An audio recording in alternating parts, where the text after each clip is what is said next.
अखिल भारतीय पद्मशाली संघमच्या युवाजन विभागाच्या राष्ट्रीय अध्यक्षपदी सोलापूरचे भाजपाचे युवा नेते तसेच पद्मशाली समाजातील युवकांचे हृदय सम्राट श्रीनिवास संगा यांची निवड करण्यात आली आहे।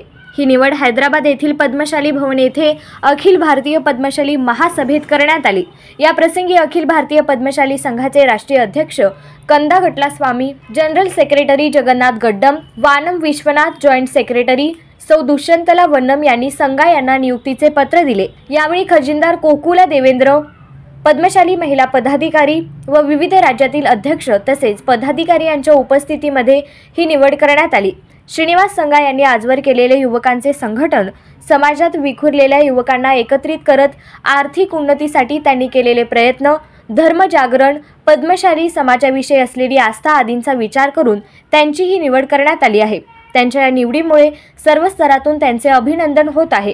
या निवडीबद्दल संगा यांनी सर्वांचे आभार मानले तसेच त्यांना दिलेली जबाबदारी सार्थपणे पेलत पद्मशाली समाजातील युवकांना आर्थिकदृष्ट्या सक्षम करण्यासाठी प्रयत्न करू, समाजासाठी स्वतंत्र आर्थिक विकास महामंडळाची उभारणी व्हावी यासाठी शासन दरबारी प्रयत्न करू, सोलापुरात पद्मशाली भवनची निर्मिती करण्यासाठी विशेष भर देणार, राज्यासह संपूर्ण देशामध्ये असलेल्या पद्मशाली समाजाची एकत्र बांधणी करून त्याचा उपयोग समाजहितासाठी करण्याचा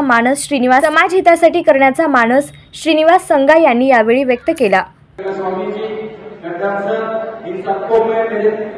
दिल से धन्यवाद कहता हूँ और उनका आशीर्वाद और आप सबका प्यार से पद्मशाली समाज का युवजन संगम अध्यक्ष तौर से अच्छे तौर से काम करूंगा और आप सब लोग इन छोटे भाई को मार्गदर्शन की करना चाहिए, यही आप सबसे दुआ करता हूँ।